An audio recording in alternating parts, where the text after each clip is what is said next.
Bienvenidos a este Chile que alimenta sostenible en Radio Agricultura, Agricultura TV y toda nuestra red, ¿no es cierto? Estamos también a través de 50 cableoperadores regionales, estamos también a través de Sapin, el canal 182. Nos pueden ver por todas partes y por supuesto en YouTube, donde pueden cortar, reprogramar, volver a transmitirlo cuando ustedes quieran, verlo desde su casa, verlo en la noche, desde la oficina. La verdad que nuestro programa se puede ver por todos lados. Tremenda plataforma la que tenemos en Agricultura TV, y qué mejor que poder conducir este programa y conversar de lo que nos gusta con María Emilia Undurraga. Buenas noches, Francisco. Otro lunes más para conversar acerca de lo que nos interesa a todos hoy día. Cómo nos alimentamos, cómo lo hacemos de forma sostenible y más todavía entender lo que está pasando con estos frentes, con este clima que, como hemos conversado en otros capítulos, es un clima que ya ha cambiado y tenemos que adaptarnos a eso. Así que nuestro invitado hoy día justamente va en esa línea para analizar no el frente que estamos viviendo esta semana, sino que el frente anterior.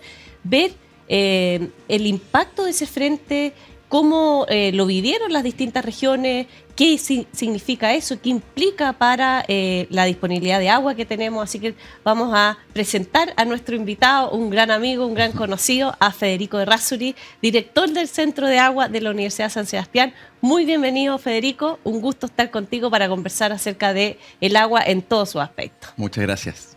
Bienvenido, Federico. Bueno, ustedes trabajan cerca, seguramente tienen una oficina cerca ahí en la universidad. Y también les tocó trabajar en el Ministerio de Agricultura, por supuesto, también muy de la mano. Bueno, también poder tenerte acá, Federico, siempre ha estado también cerca de las temáticas nuestras, de nuestros programas también, así que genial poder conversar contigo el día de hoy. ¿Cómo ves la situación de lo que ha ocurrido en las últimas semanas? ¿No es cierto? Tuvimos una de las últimas semanas de agosto, ¿no es cierto? Mediados de agosto, entre el 21 y el 25-26 de agosto, con fuertes precipitaciones, ¿no es cierto? Un temporal muy, muy fuerte.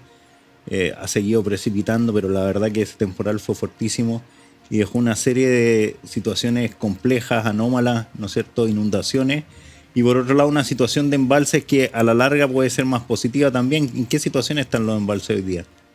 A ver, los embalses están en una situación en promedio, en la zona, digamos, de la región metropolitana al sur, bastante mejor al histórico. Tenemos varios embalses que están cerca del 100%, sobre el 90%, hay varios. Y eso nos permite efectivamente pensar en una temporada de riego donde hay embalses, hay cuencas que no tienen embalse. En esas cuencas una temporada de riego mejor, un poquito más tranquila. Sin embargo, hay dos cosas que llaman la atención. Por ejemplo, la laguna del Maule y la laguna del Laja están al 30% más o menos de su capacidad. Están a poca capacidad, digamos, en comparación con otros embalses como Colbún, que está cerca del 100%. Y esto se debe a que esos embalses están emplazados en cuencas pequeñas. Por lo tanto, el efecto no es parejo, no es en todos lados igual.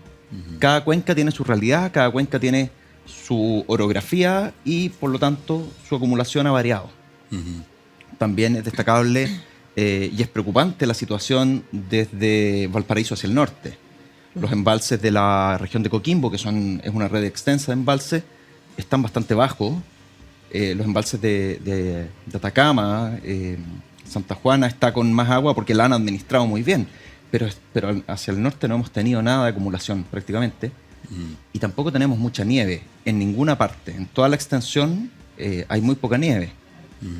Oye, Federico, qué interesante lo que nos cuentas, porque para todos los que nos están escuchando, justamente lo que queremos es explicar estos sistemas frontales o lo que ocurre con el agua en cada uno de esos rincones y en todos sus aspectos, porque no solamente importa para quienes necesitan acumular agua la lluvia. Tú decías, importa la lluvia porque eso llena los embalses, importa la nieve porque eso es en el fondo agua que después se deshiela durante la temporada, tanto para el consumo humano, para la producción de alimentos y para los ecosistemas.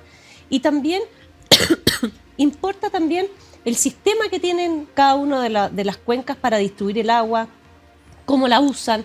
¿Cómo ves tú que los agricultores, las agricultoras se han ido enfrentando a estas circunstancias de más escasez, porque ya llevamos sequía, esta sequía es prolongada, y por otra parte estos eventos que son muy violentos, muy bruscos y que tienen afectación directa en algunos lugares, ¿Cómo ves tú que están los agricultores adaptándose a eso? ¿Se están reuniendo? ¿Tú ves las juntas de vigilancia preparándose, haciendo alguna inversión distinta para poder enfrentar esto? A ver, los agricultores han enfrentado la sequía, a mi juicio, de manera bastante notable en estos últimos 15 años.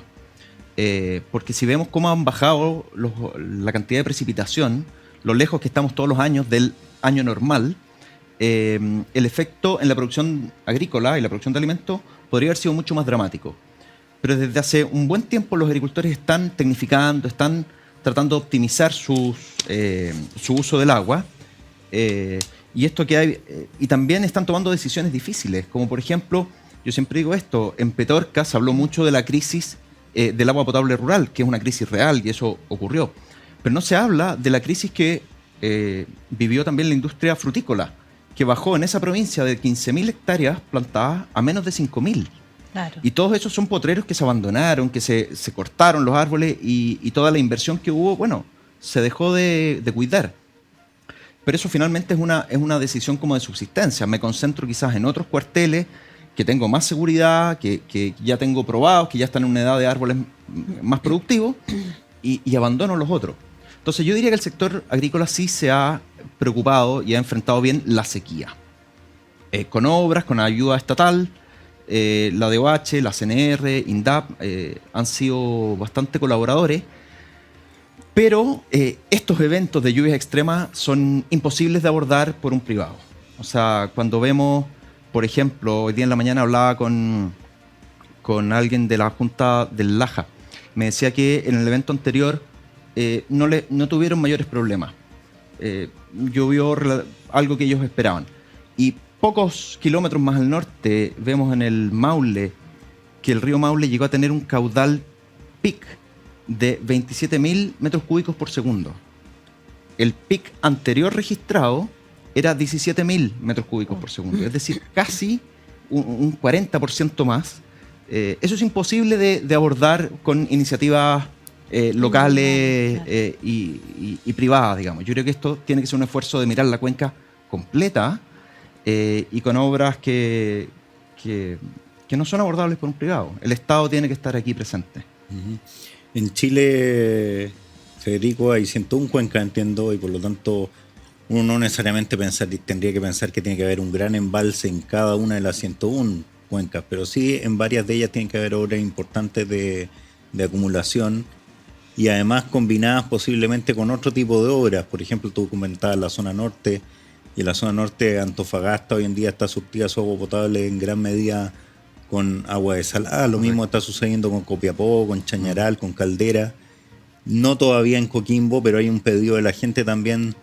Cada vez más la ciudadanía y varios parlamentarios han solicitado de que se agilice también la construcción y la viabilidad de una planta desaladora en Coquimbo, y de esa manera también dejar el agua más del agua lluvia y el agua de la nieve, nival, más bien destinada justamente al riego y esas necesidades. ¿Cómo ves ese cambio en el país y esta proporción también entre construcción de embalses necesarios, que al parecer las lluvias y lo que ha ocurrido ahora muestra que son muy necesarios para que no corra esa agua de largo también en varias localidades, en cuencas donde no hay infraestructura de acumulación, y por otro lado estas plantas en la costa? A ver, son hartas cosas en la pregunta. Yo creo que efectivamente la planificación de la infraestructura hídrica de una cuenca es compuesta. No, esto no se resuelve solo con embalses. Uh-huh. Y no hay que hacer embalses en todos los rincones en que sea posible hacer un embalse. Digamos, hay que pensarlos bien. Son obras grandes, son obras caras, son obras lentas, que yo creo que tienen mucho que dar todavía. O sea, hay algunos que creen que los embalses ya son obras obsoletas. Yo personalmente creo que no, que todavía... Sí, esa discusión se abrió la semana pasada, que las autoridades se han abierto ahora a considerar los embalses no solamente como acumulador, sino también como para poder, en el fondo, contener estos frentes y sus impactos. Efectivamente, el rol de control de crecidas que cumplen los embalses es bastante irreemplazable. Las soluciones basadas en la naturaleza nos pueden ayudar en algunos aspectos, pero yo dudo que puedan retener el agua de un frente como los que hemos vivido en junio y en agosto. Por lo tanto, yo creo que lo que necesitamos es una batería de soluciones y una planificación mejor. y pondremos un embalse de cabecera combinado quizás con tranques más pequeños, con obras de recarga, porque además somos muy dependientes del contexto. Cuando estábamos en sequía, algunos decían, ¿para qué vamos a construir nuevos embalses si ya no hay agua para llenarlos? Vino este año y nos enseñó en 2 semanas, distanciadas en 1 mes y medio, que agua hay. Y por otro lado, no la podemos gestionar adecuadamente porque no tenemos una infraestructura adecuada. Entonces yo creo que es complejo, yo creo que los embalses tienen mucho que dar todavía, pero no es la única solución. También tenemos que pensar también en tranques más pequeños, como te decía, obras de recarga, soluciones basadas en la naturaleza, hay unos sistemas pequeños de retención de agua en los cerros, zanjas de infiltración. Hay una infinidad de cosas que podríamos estar haciendo. Oye, y eso es cuanto a disponibilidad, de cuánta agua tenemos. Pero hay otro aspecto que hoy día está en el fondo en discusión, que es la gobernanza, porque no sacamos nada con tener mucha, poca o tener problemas de cuánta agua disponemos, cómo la distribuimos entre el agua para consumo, para los alimentos, etcétera, si no tenemos una gobernanza adecuada. ¿Qué opinas tú de estos consejos de cuenca? Que fueron instalados en el Código de Agua anterior, que requieren, en el fondo, todos entendemos que requerimos una gobernanza más ampliada, más integral, con los distintos participantes. ¿Qué opinas tú de la discusión actual de estos consejos de cuenca? A ver, yo creo que sí es necesario tener nuevas instancias para abordar el problema hídrico. Que sí podríamos avanzar en institucionalidades distintas a las que tenemos hoy día con ese fin. Dicho lo anterior, creo que este proceso no ha sido muy saludable, digamos. La forma en que se planteó, el efecto que tuvo la inclusión de este mismo concepto de consejos de cuenca en el texto de la Convención Constitucional que fue rechazado, y esta propuesta que no ha sido suficientemente clara de hacia dónde va, yo creo que han generado una resistencia muy fundada, muy razonable, un temor, digamos. Yo siempre hablo de que aquí hay temor. ¿Y por qué hay temor? Bueno, porque si hay algo que existe en institucionalidad hídrica en Chile, son las organizaciones de usuarios de agua. Algunas tienen formalmente más de 100 años, cerca de 200 años la Sociedad Canal Maipo, y otras existen en la práctica hace muchos años. En Aconcagua también, la Junta de Vigilancia más antigua tiene 100 años. Por lo tanto, cualquier propuesta que se haga, yo soy de la teoría de que tiene que construir sobre lo que hay. Revisar, bueno, estas instituciones, qué hacen, qué no hacen, cuáles son sus facultades, dónde están sus desafíos, bueno, y quizás creemos lo que falta. Pero la propuesta que hizo el gobierno, a mi juicio, no dijo todo eso, entonces fue percibido como una amenaza. Y recordando el texto anterior, que decía que estos consejos de cuenca iban a distribuir las aguas, se generó inmediatamente un efecto de resistencia, de temor, que a mi juicio es legítimo, pero lamentablemente lo que está pasando en todo eso es que nos estamos perdiendo la oportunidad de pensar en lo que realmente nos falta. ¿Quién planifica la cuenca, por ejemplo? ¿Quién planifica las obras de infraestructura que hay que hacer en la cuenca? ¿Quién le habla al Estado, a la DGA, a la DOH, a la Comisión Nacional de Riego, en fin, y le dice, oiga, la prioridad de esta cuenca debiera ser esto, debiera ser esta otra? ¿Quién se está haciendo cargo, por ejemplo, de las crecidas, de las emergencias? Las juntas de vigilancia no tienen la capacidad, no es su rol hacerse cargo de la emergencia y la inundación que afecta quizá a Alicantén, pero sí son parte del sistema local, y podrían colaborar con un secretaría, consejo, llamémosle como queramos. Yo creo que el nombre ya está viciado, el nombre de Consejo de Cuenca, pero y que mire las emergencias y diga, ya, para que Licantén no se inunde, ¿qué tenemos que hacer? Y empecemos a planificar esas cosas. Esa es mi opinión. Y han salido algunos pilotos de Consejo de Cuenca. Hay un piloto acá y liderados por gobernaciones, en el fondo, el de la región metropolitana. Se está hablando en Concepción también de otros, en distintas ciudades del país. ¿Cómo has visto estas experiencias? A ver, este proyecto, esta iniciativa del gobierno consiste en la creación de 16 pilotos, uno por región, cosa que a mí personalmente me parece que también es un poco excesiva. O sea, uno no pilotea 16 veces algo para probarlo. Uno debiera pilotear 2 o 3 y de ahí formarse una idea y extenderlo. de nuevo, yo creo que eso también genera parte de la amenaza. Y en todos ellos, el diseño es con el gobernador regional. Entonces, en las 16 regiones hay un piloto. En algunos está más avanzado que en otros, pero en todos está ocurriendo. O sea, más que un piloto, una especie de que de forma de irlo imponiendo en la práctica algo que no se logró por vía constitucional. Bueno, eso es lo que dicen algunos.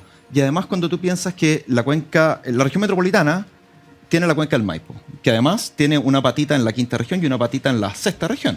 Por lo tanto, una vez que hagas el piloto de la metropolitana, prácticamente no te queda otra cuenca sobre la que poner en práctica lo que piloteaste. Lo mismo pasa en O'Higgins. La cuenca del Rapel es una cuenca que prácticamente abarca toda la región.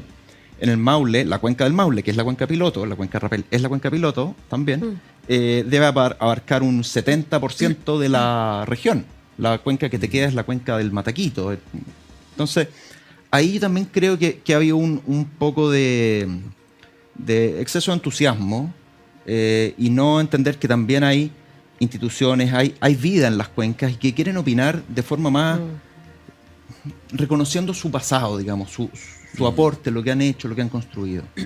Oye, y yo quisiera conectar esta conversación, Federico, y volver a recordar a todos quienes nos escuchan, quienes nos ven, que hablamos de embalse, hablamos de agua, no solamente para los agricultores, sino que en este marco de este Chile que alimenta sostenible. El agua es fundamental porque es la que se transforma en los alimentos de nosotros, de todas las familias de cada día. Y por eso este tema no es solamente los agricultores, es un tema país. Y en ese sentido, hemos visto que los agricultores han seguido avanzando con propuestas que están más cerca de ellos, porque los embalses están más lejos y tenemos que, por cierto, discutirlos, ojalá promoverlos en su medida, controlando sus impactos, etcétera. Pero hemos visto que se está tramitando en el Congreso una ley que promueve los tranques un poquito más de mayor tamaño, que le permiten a los agricultores hacer estas obras de inversión para adaptarse a esta sequía que es prolongada y que se proyecta en el largo plazo. ¿Cómo ves tú ese proyecto? ¿Lo ves una respuesta factible para la agricultura, al menos de la zona centro-sur, diría yo, del país? Sí, me parece... Quizás nos podría explicar un poco ese proyecto, de qué significa, qué implica. Sí, les cuento. A ver, esta es una iniciativa parlamentaria que se está tramitando por ahora en la Comisión de Agricultura de la Cámara de Diputados y lo que busca es reconocer las particularidades de los tranques agrícolas respecto de otros tranques acumuladores de agua, como por ejemplo los tranques para uso industrial y especialmente los tranques para relaves mineros. Resulta que la legislación actual parte en el Código de Agua. El Código de Agua no diferencia los embalses según tamaño. Cualquier cosa que uno construya para embalsar agua es un embalse. Para acumular agua es un embalse. En el extremo, desde una tina, podemos decir, hasta embalse como la Laguna del Laja, que tiene más de 5.000 millones de metros cúbicos. Es decir, todo es embalse. Y posteriormente el Código de Agua dice que aquellos embalses de más de 50.000 metros cúbicos o de muros que represen un cauce natural y tengan un muro de más de 5 metros, tienen que pasar a obtener un permiso especial del Director General de Agua para ser construido. Además de los año permisos 81. ambientales, etcétera. Claro, eso ocurrió el año 81 en el Código de Agua de ese año. Posteriormente, en la Ley de Bases del Medio Ambiente del año 94, dice que tendrán que pasar por el sistema de evaluación ambiental los mismos que tengan que pedir esta autorización de GEA. Por lo tanto, los agricultores hoy día se enfrentan a que tienen que obtener 2 permisos, uno de la DGA y uno, el permiso ambiental, para construir un tranque de 50.001 metro cúbico. Y eso lleva a absurdos como que se construyen tranques de 49.000 metros cúbicos, uno cerca del otro a veces, cosa que no es deseable, son más caros, son más difíciles. Y todo esto fundado en el cuidado ambiental. Pero resulta que cuando miramos el decreto 50, que es el reglamento de obras mayores, que es el que especifica todo el proceso que tienen que pasar estos embalses, encontramos 18 veces la palabra relaves mineros o relaves. Pero no encontramos ninguna vez la palabra riego o agricultura. Y eso es porque yo entiendo que el foco que tuvo ese esa norma fue evitar la contaminación, porque los relaves mineros evidentemente acumulan aguas que tienen componentes que pueden afectar a las aguas abajo. En cambio, los tranques agrícolas tienen agua de la misma calidad que la que ya está corriendo por los canales, por ríos o esteros. Es la misma agua. Ellos no le echan algo distinto al agua para acumularla. Los tranques agrícolas se construyen sobre terrenos que eran potreros y que pueden tener ya más de 100 años de uso agrícola. Entonces, tampoco están afectando bosque nativo. Por lo tanto, yo creo que es una muy buena idea. Lo que busca este proyecto de ley es ampliar de 50.000 a 250.000 metros cúbicos los tranques agrícolas, no otros, solo ellos, y hasta 500.000 metros cúbicos si son parcialmente excavados. ¿Y cuál es la diferencia? Que es distinto represar un cauce y impedir que corra un agua que hacer un hoyo, digamos, excavado y traer agua desde un canal. Y por último, y sumado a lo que decíamos antes, esto es parte de una batería de soluciones que tiene que haber. Claro. No hay balas de plata aquí. No son solo los embalses grandes, no son solo las soluciones basadas en la naturaleza, no son solo los tranques chicos, sino que es la conjunción de todos ellos lo que nos va a permitir ir sorteando estos desafíos que nos plantea el clima en los últimos años. Muchas gracias, Federico. Ha sido muy interesante poder conversar. Se nos pasó volando. Y la verdad, con este tema que, tal como decía María Emilia, es clave para la alimentación. Los alimentos su principal nutriente es el agua. O sea, está compuesto en un porcentaje muy importante por agua. Y el agua, más que gastarse en regar los alimentos, se invierte en alimentos, se invierte en salud, se invierte en nutrición de las personas. Y eso es muy clave poder entenderlo. Y por eso es muy clave también para este Chile que alimenta sostenible. Muchas gracias por esta entrevista, Federico. Muchas gracias, Francisco. Déjame decirte una cosa muy breve nomás. El 95% del agua que capta una planta la devuelve al ambiente en la misma cuenca y solo un pequeño porcentaje queda en el alimento. Y eso es muy importante que lo sepamos. La agricultura no exporta agua. Es un ciclo y las plantas son parte de este ciclo. Así que muchas gracias, Federico. Vamos a una pausa y estamos de vuelta con Chile Alimenta Sostenible. IFAN es un programa público-privado formado por una alianza entre la industria de alimentos y la academia. Desarrolla nuevos ingredientes funcionales y aditivos naturales en base a materias primas chilenas, contribuyendo a la diversificación, mejorando la productividad, la eficiencia y la sustentabilidad en la industria alimentaria. Además, forma parte del programa estratégico Transforma Alimentos del Ministerio de Economía y Corfo. Conócenos en www.ifan.cl.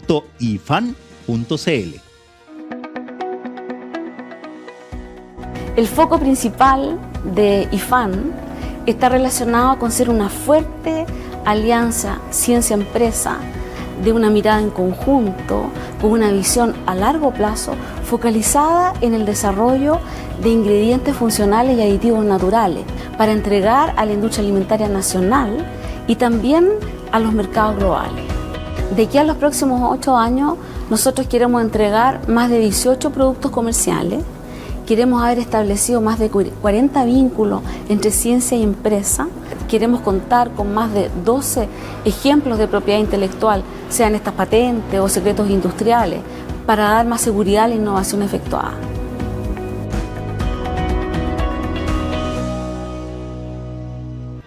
Y volvemos de la pausa para hablar de ingredientes funcionales y aditivos naturales. Después de hablar del agua, Francisco, ahora nos vamos a algo más específico, de ese alimento que queremos conocerlo, ver sus propiedades. Y para eso tenemos a nuestra invitada Dayana Dickmann, gerenta general de IFAN. Muy buenas noches, Dayana. Bienvenido a este Chile Alimenta Sostenible. Muy buenas noches y muchas gracias por la invitación. Oye, en primer lugar, Dayana, cuéntanos, porque sabemos que acabas de llegar a IFAN. Sí. ¿Cómo ha sido este aterrizaje a IFAN? Y además cuéntale a quienes nos están escuchando y viendo qué es lo que es IFAN, qué es lo que hacen. Bueno, como tú bien dices, me incorporé recientemente a IFAN. Me hicieron una invitación muy atractiva, tiene que ver con lo que es investigación y desarrollo, donde involucra a la academia y la industria. ¿Y qué es IFAN? IFAN es un programa tecnológico que nació a raíz de una convocatoria de la Gerencia de Capacidades Tecnológicas de Corfo en el año 2016, que buscaba apoyar a la diversificación y sofisticación de alimentos funcionales, o sea, ingredientes funcionales y aditivos naturales. Y en esa convocatoria habían 2 alianzas que estaban trabajando por separado, una liderada por la Universidad Católica y otra liderada por el Consorcio de Cereales Funcionales. Y semanas antes del cierre de la convocatoria dijeron, mira, somos complementarios, podemos hacer una sinergia, y se logró hacer esta convocatoria y postularla, adjudicársela, y está trabajando hoy día lo que es la academia, liderada por la Universidad Católica, la industria representada por el Consorcio de Cereales Funcionales, y con un aporte público que es muy importante para hacer investigación y desarrollo, y con la contraparte del aporte privado para poder empujar los productos a mercado finalmente. Y esto tiene mucho de innovación, ¿no es cierto? Y para poder lograr esa innovación y estos nuevos productos hay una articulación entre distintos entes, porque el tema de cómo llegas desde la universidad hasta una empresa que produzca esos alimentos, que utilice esos aditivos, esos ingredientes en los alimentos que finalmente llegan a las mesas, es una brecha que hay que ir acortando, juntando para que la necesidad se reúna con el mercado y se reúna a la vez con la academia, ¿no es cierto? Y ese es un trabajo que debe ser complejo de hacer. Sí, son a veces dos lenguajes, pero que buscan el mismo bien común, que en el fondo es hoy día, a través de materias primas chilenas, poder generar ingredientes funcionales que sean beneficiosos para la salud de los chilenos, y aditivos naturales, que es una tendencia que está muy en boga hoy día a través de los consumidores. Hoy día tenemos un consumidor mucho más preocupado de lo que son las etiquetas, de comer más saludable, no solo porque nuestra expectativa de vida es mayor, sino porque también, si bien es cierto, vamos a vivir más, también tenemos que tener una mejor calidad de vida. Claro, ¿y qué mejor manera de hacerlo que a través de la alimentación? Vivir más y mejor, ¿eh? Y hemos dicho en otros capítulos, deberíamos decir, Chile alimenta sostenible y saludable. Porque esa es la tendencia. ¿Cómo ven ustedes que ha ido aumentando el consumo de estos productos naturales? ¿Ven en general que los consumidores más jóvenes son quienes están más cerca de estas innovaciones, o ven que es el público en general? Y además de eso, ¿es para producción interna o también están pensando estos emprendimientos en exportar estos productos chilenos hacia el mundo? Muy buena pregunta. Efectivamente, la tendencia viene un poco de las generaciones más jóvenes, pero se ha ido adaptando y diversificando a todos los estratos etarios. Y con respecto a lo que dice, si es solamente para producción nacional, efectivamente la diversificación de estos ingredientes funcionales y aditivos naturales tiene el empuje y la intención de poder tener una oferta exportable en base a materias primas chilenas y de productos que en algunas ocasiones pueden estar subutilizados o subvalorados en la industria. ¿Cómo han ido evolucionando estos proyectos? ¿Y hay algunos que puedas ir nombrando, que puedas irnos comentando, algunas innovaciones que han logrado sacar adelante? Sí. Bueno, les quería comentar que el portafolio de proyectos que tiene IFAN es bastante amplio. Voy a nombrar un par, ojalá que no se sientan, si no les nombro a todos, son todos proyectos muy entretenidos. Mira, tenemos, por ejemplo, la harina funcional de camote, que es una harina que está fortificada de manera natural con distintas variedades de camote y que incide en la reducción del índice glicémico. O sea, no solo es un producto natural chileno que tiene un potencial de producción bastante importante en Chile, sino que también tiene un efecto directo en reducir el índice glicémico de la salud. Ese es un proyecto que lideró la Universidad Católica y muy, muy, muy entretenido. Con respecto, por ejemplo, a otro proyecto liderado también de harinas, tenemos las harinas bioactivas de algas, que es un proyecto liderado por la empresa Gelimar. Y básicamente lo que busca, o sea, ya se desarrolló el proyecto, es desarrollar harinas de grado alimenticio que son incoloras e inoloras. Eso permite una mayor plasticidad en su uso. Ustedes saben que las algas en general no tienen muy buen sabor. Entonces, al quitarle estas propiedades organolépticas, permite que se pueda usar en distintas preparaciones. Y además se utilizaron extractos para fortificar o darle mayores propiedades al alga.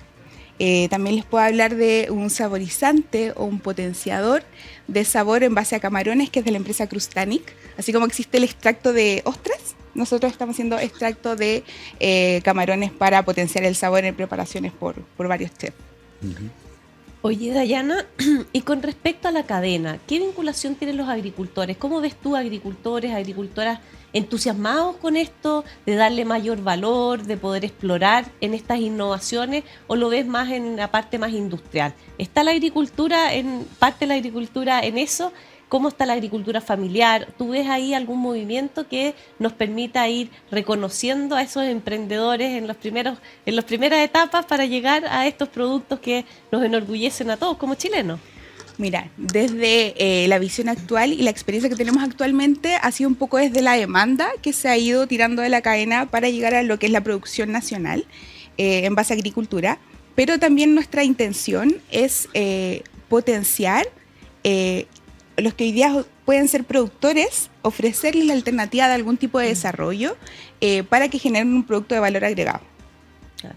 Eso es importante, porque hoy día con el cambio climático también vemos que la agricultura se está adaptando. No solamente hablábamos antes del agua, cómo nos adaptamos a usarla mejor, sino también a productos, porque tenemos menos agua o en algunos casos temperaturas distintas que requieren que vayamos en el fondo adaptándonos a cultivos distintos. Así que yo creo que eso va a ser una buena alternativa para la agricultura de nuestro país, ¿no es cierto? Sí, en ese sentido, ¿a qué necesidades van respondiendo las innovaciones de IFAN? ¿A qué tipo de necesidades? ¿Del consumidor, de climáticas, del tipo de cultivo? ¿Cómo funciona? Bueno, hoy día tenemos la cartera de proyectos de IFAN, como es muy amplia, diversos tipos. Tenemos algunos que responden al uso de ingrediente funcional y aditivo, donde hay una industria que genera el producto final. Entonces, en el fondo solamente se actúa como proveedor.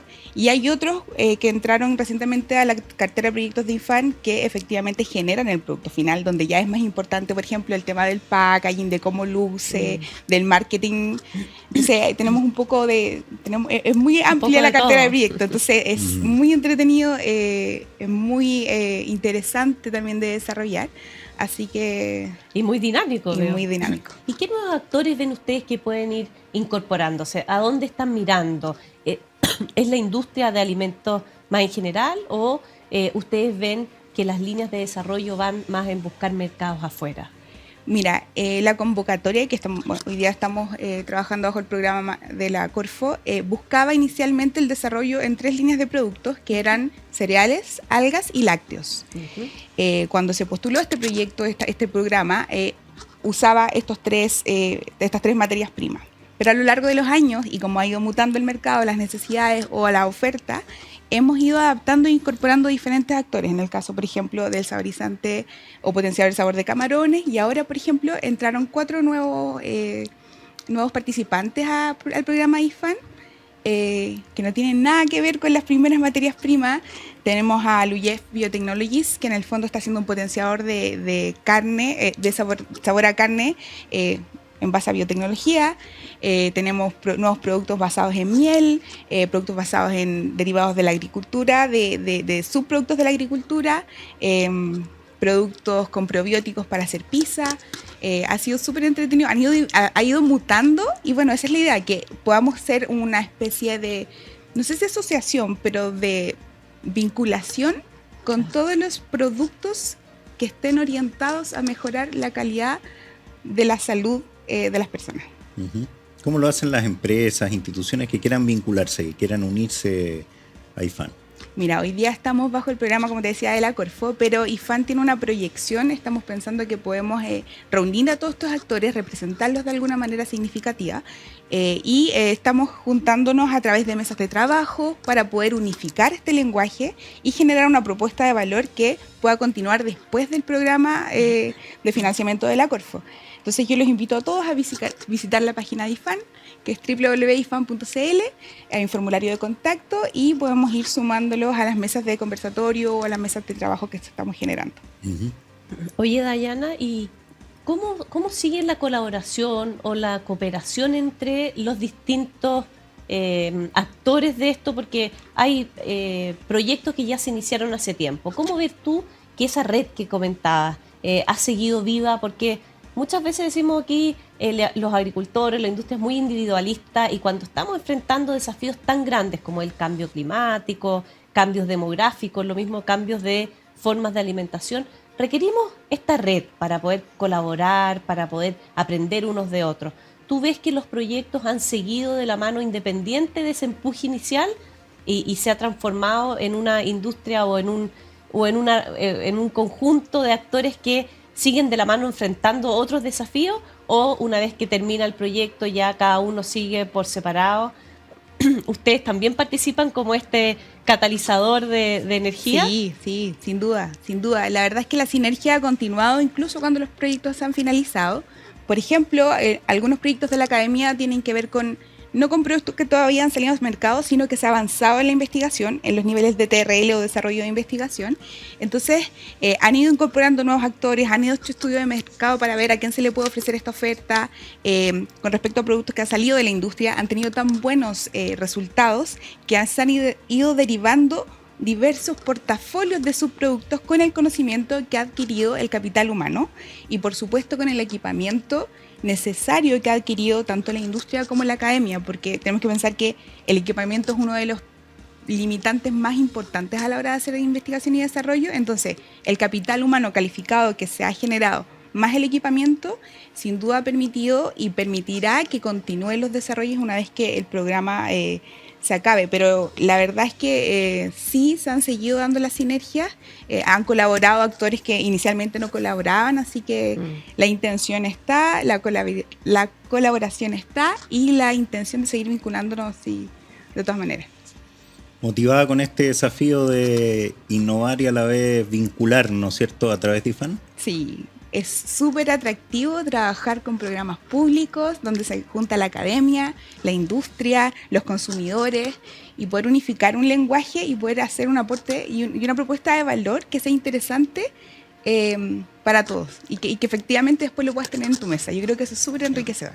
Oye, Dayana, y quienes nos están escuchando y viendo, ¿cómo pueden acceder a estos productos? ¿Es la misma página IFAN? ¿O tienen plataformas para que las personas que estén interesadas puedan conocer esos productos que están saliendo de este proyecto? Justamente estamos trabajando con nuestra líder de comunicaciones en general el portafolio de fotografías, de link, de difusión de cada uno de los proyectos, porque la verdad es que estaban un poco trabajando de manera particular una vez que se terminaba el proyecto, y la idea es que aparezcan hoy día en la página de IFAN, que puedan consultar, llegar y adquirirlos como proveedores o como productos finales. Así que estamos generando contenido para eso. Dayana Dickmann, gerenta general de IFAN, muchas gracias por haber estado en este Chile que alimenta sostenible. Muchas gracias a ustedes por la invitación. Muchas gracias, muy buenas noches. Buenas noches. Y vamos a una pausa y luego estamos de vuelta con otro interesante entrevistado. IFAN es un programa público-privado formado por una alianza entre la industria de alimentos y la academia. Desarrollan nuevos ingredientes funcionales y aditivos naturales en base a materias primas chilenas, contribuyendo a la diversificación, mejorando la productividad, la eficiencia y la sustentabilidad en la industria alimentaria. Además, forma parte del programa estratégico Transforma Alimentos del Ministerio de Economía y Corfo. Conócenos en www.ifan.cl.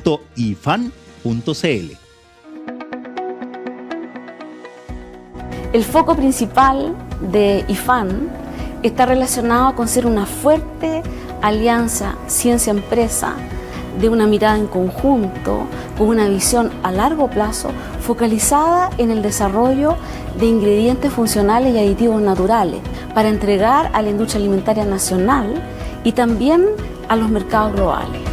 De aquí a los próximos 8 años, nosotros queremos entregar más de 18 productos comerciales. Queremos haber establecido más de 40 vínculos entre ciencia y empresa. Queremos contar con más de 12 ejemplos de propiedad intelectual, sean estas patentes o secretos industriales, para dar más seguridad a la innovación efectuada.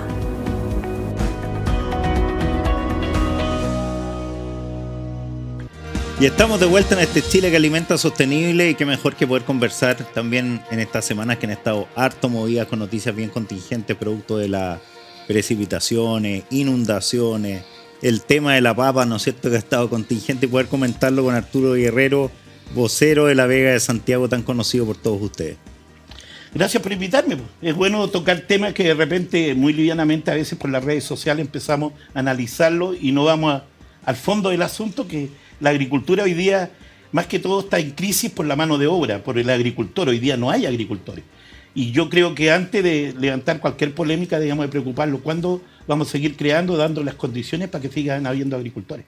Oye, qué interesante, Arturo, porque justamente este programa, Chile Alimenta Sostenible, quiere conectarse con quienes nos escuchan, con quienes nos ven, para entender lo que pasa, porque muchas veces, como decías tú, muy livianamente uno acusa de una situación compleja. Bueno, vimos además acusaciones bastante difíciles de probar, como una corrupción. Creo que eso fue bien poco aceptado, pero entendamos qué pasa. ¿Qué ¿Qué pasa? ¿Cómo se transmiten los precios en la agricultura? ¿Cómo lo ves tú? Tú que llevas ya tu vida completa, ya estábamos hablando antes de iniciar, salir aquí en el estudio, tú decías, yo esto ya lo veía venir. Cuéntanos y cuéntales a quienes nos escuchan, por ejemplo, ¿cómo viste tú lo de la papa? A ver, lo de la papa lo veía venir yo de agosto del año pasado, que esto sí iba a suceder porque si uno hace un estudio y es cosa de tirar lápiz, la papa se mantuvo entre 6 y 8 años al mismo precio, incluso más baja. Por lo tanto, la pregunta que tenemos que hacerlo, yo creo que todos los telespectadores podían pensar un poquito, oye, ¿por qué dura tanto tiempo tan barata una cosa? ¿Mandrake el mago? ¿Es milagrosa?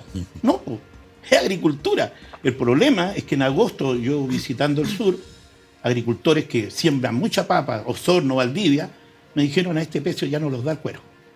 Un solo dato duro, el saco de urea costaba 12.000 pesos. Llegó a costar 48.000 pesos. Claro. La semilla, la mano de obra hoy día agrícola no tenemos, chiquillos.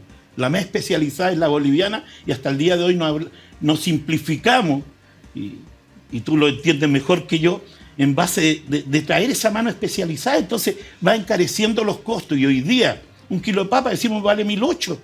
Sí, pero una cajetilla de cigarro vale 4.500. Pues. Y no sé, pues, y un kilo de papa con una taza de leche más 4 huevitos tenéis un almuerzo. A lo mejor no salváis, pero matáis el hambre. Entonces, a 600 pesos se lo aseguro y se lo doy firmado. Difícil que vuelva a costar ese precio.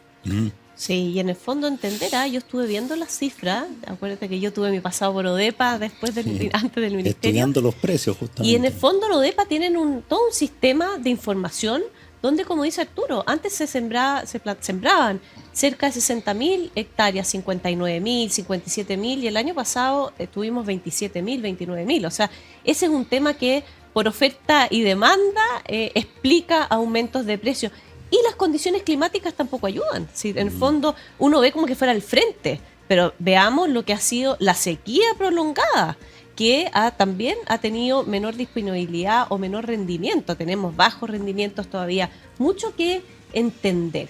¿Cómo ves tú a los agricultores, Arturo, en esto? ¿Se han visto cuestionados? ¿Están en el fondo en la misma vía de adaptarse a estas nuevas condiciones? ¿Cómo ves tú que ha afectado? Yo lo veo, yo siempre he dicho, mi papito existe, tiene 106, mi mamá 96, del Valle del Elqui. Yo creo que son santos que vienen a la tierra. De mi generación, de mi padre, soy el último agricultor. Yo lo veo que se van adaptando, primero que nada, a las críticas autodestructivas y malintencionadas, porque tiene una relación directa con la tierra, el sol y la madre tierra. Y de alguna manera nosotros nuestra obligación es sembrar, producir, pero esa devuelta de la siembra debe ser equitativa a tener lo justo para seguir funcionando. Hoy día la agricultura está compleja, porque hoy día a todo lo que pase socialmente, económicamente, se le echa la culpa a los agricultores. Y yo creo que hay que cambiar el suyo. Hoy día Chile tiene una cantidad de alimentos que en mi época, yo soy un lolo de 67, chiquillos, y usted en esta época ya no había nada. Claro. Muchas veces discutimos el pebre se hacía con la cebolla brotada. Hoy día tenéis ya cebolla nueva en la Vega Central. Alcachofa partía de marzo para adelante. Hoy día tenemos alcachofa todo el año. Tenemos sandía de Brasil, del Perú. Entonces, de repente, echarle a un producto determinado como la papa la culpa de no era culpable. El problema es que mantenemos un precio y no tenemos una planificación. Y usted dijo una verdad. ODEPA tiene todos los antecedentes duros. ¿Por qué llegamos a lo que llegamos? Y ODEPA no tiene un partido determinado político, social, sino ahí están las cifras. Ahí están las cifras que grafican por qué llegamos a que la papa costara 1.800 pesos. Santiago, hoy día, estadísticamente, somos 8 millones de habitantes. Y todos quieren comer papas fritas, o papas hamburguesas, papas no sé cuánto.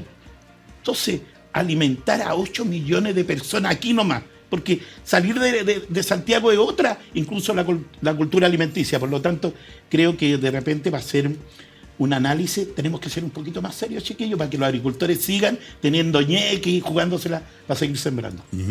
Usted en La Vega, junto con tener los alimentos a disposición, la fruta, la hortaliza, las verduras, ¿no es cierto?, para uno ir comprando las legumbres, junto con eso, además hay locales donde uno puede consumir y servirse un rico plato, ¿no es cierto?, de puré con carne. De puré con carne y de todo. Un plato de puré con carne ha subido muchísimo el valor a lo habitual. 5.000 pesos. Pero, o sea, mira, yo con las joyitas, y yo nací en La Vega, con un plato de comida comimos los dos. Claro. Esto también. ¿Y por qué lo digo? Que nosotros también no sabemos comer. Si hay problemas, yo antes era, llegaba el grande del plato, comía y después salía. ¿Te das cuenta? Entonces uno debe aprender también. No tenemos una cultura culinaria y alimenticia real. O sea, comimos harto, como que sea acá, y a la larga lo que debíamos disfrutar en la comida, no lo disfrutamos.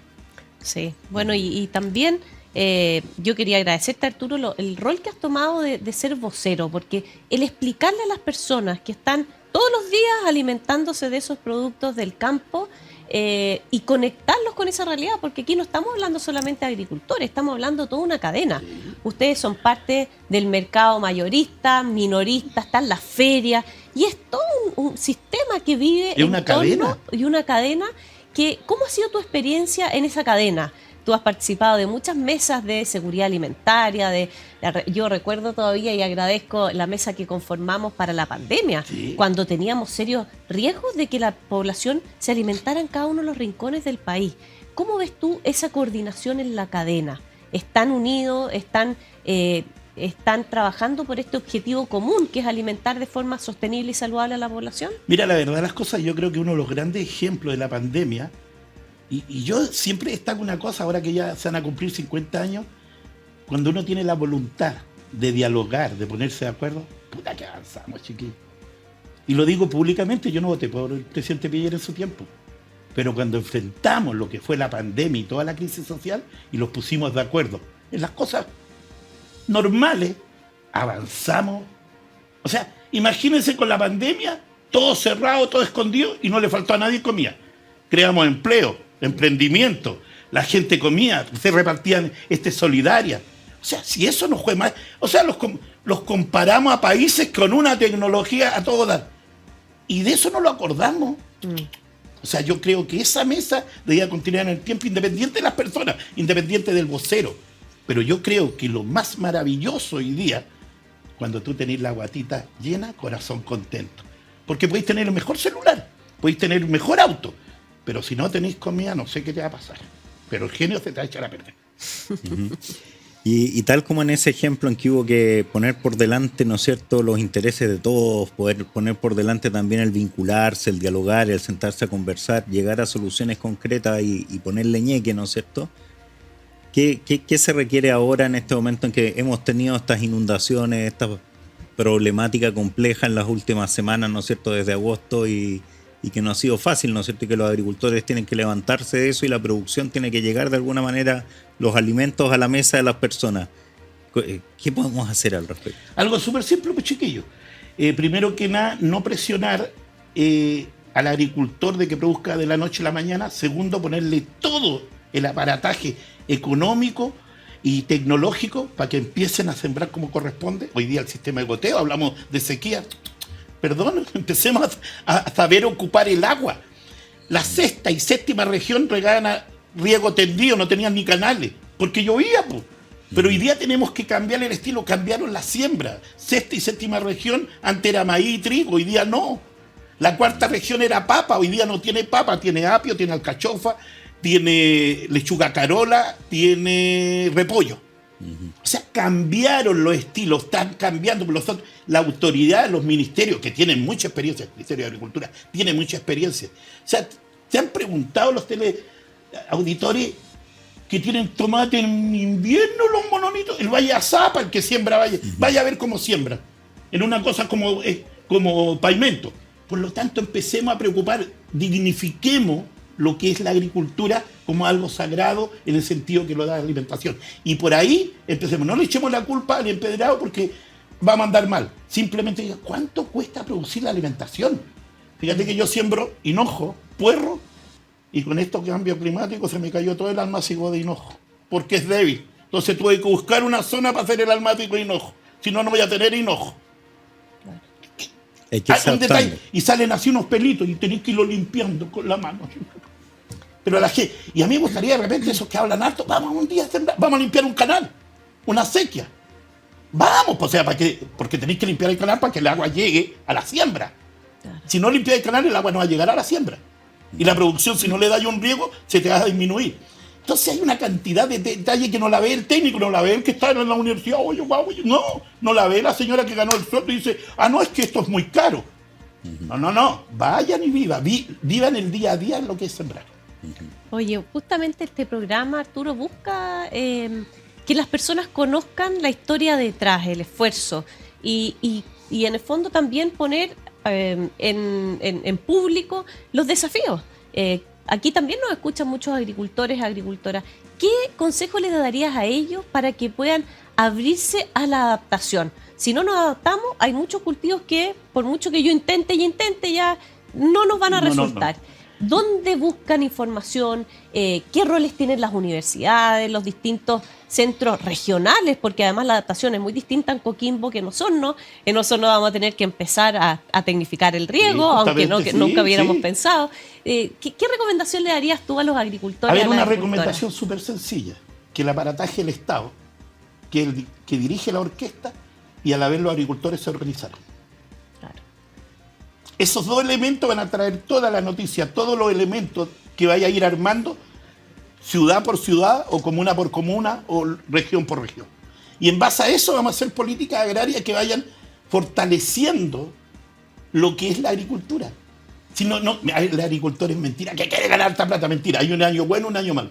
Pero sí que de alguna manera nunca se los quite la esperanza de que lo que yo invertí, ingresó y me puede seguir dando. Un agricultor, ¿sabéis tú que no paga mensualmente? O pagáis día a día o semanalmente. Y si no tenéis las lucas, ¿cómo hay a limpiar las cebollas? ¿Cómo hay a cosechar las sandías, los melones, los duraznos? Sí, una cosa súper simple, organización. Y el que hable con recorrido de calle. El que no tiene calle, no se ponga a opinar. No saca nada por leerse no todos es los desde libros. Santiago. Es Hay fácil que ir a opinar las desde la regiones. ciudad. Sí. Es Hemos fácil. dicho, la papa. acá hemos dicho muchas veces que el sesgo urbano, acá se justifica y se critica todo desde la ciudad, desconociendo la gran vida y las dinámicas distintas en tiempo, en relaciones que hay en el campo, que explican muchas veces alzas, bajas, porque las bajas nadie las dice, como decís tú, po. Las bajas no son noticias. Si yo le dije a los periodistas, espero que cuando termine la investigación vengan para acá, por fin. Claro, porque me tiraron con el permiso del auditorio caca, bueno, sáquenme el olor ahora. Y hay un hecho, fíjate, porque yo amo tanto la agricultura, hay un hecho que es un hecho real, de un niño que de aquí arriba de Vitacura había caído en depresión. Y tenía un macetero para la salida de la ventana. Y él iba con una decisión clave de suicidarse. Y abre y ve el macetero y va a estar saliendo una plantita. Y eso lo hizo retroceder. Así es la Al ver naturaleza. cómo nacía esa plantita. ¿Te dais cuenta? Entonces, cuando a mí me dicen, no sé, hacer un almácigo, tener la esperanza, y está bajo de tierra, y Dios quiere que salga buena, no, es que le entró el tizón, caga. Sí. Bueno, y aquí desde la ciudad justamente, cada día yo tengo un macetero donde hay una lechuga que la veo como crece, cortamos, vuelve a crecer, y me encanta, efectivamente, me mejora el ánimo cada vez que la veo. Cada vez que la veo, me genera mucho ánimo y me alegra el día. Muchas gracias, Arturo Guerrero, vocero de La Vega de Santiago, por haber estado en este Chile que alimenta sostenible. La Vega de Chile. Sí, de la Vega central de nuestro país. Es la madre de toda la vida. Después de Dios, Está La Vega. Inspiración del padre Hurtado, Eso. que recogió a los patroncitos Ahí. y lo tildaron de que era muy izquierdista y le dieron allá en General Velázquez, que era un peladero, para que construyera su obra. El santo chileno asociado a La Vega, muy bien. Así que... Muy bien, va. No, y gracias por la invitación. Creo que son temas muy interesantes, cotidianos, y que la familia debe saber. Gracias, Arturo, gracias, María Emilia, como siempre. Y con esto vamos cerrando nuestro programa esta semana. Nos Muy vemos la buenas próxima noches, semana. Arturo. Un gusto Buenas estar noches, sí, contigo de nuevo. igual.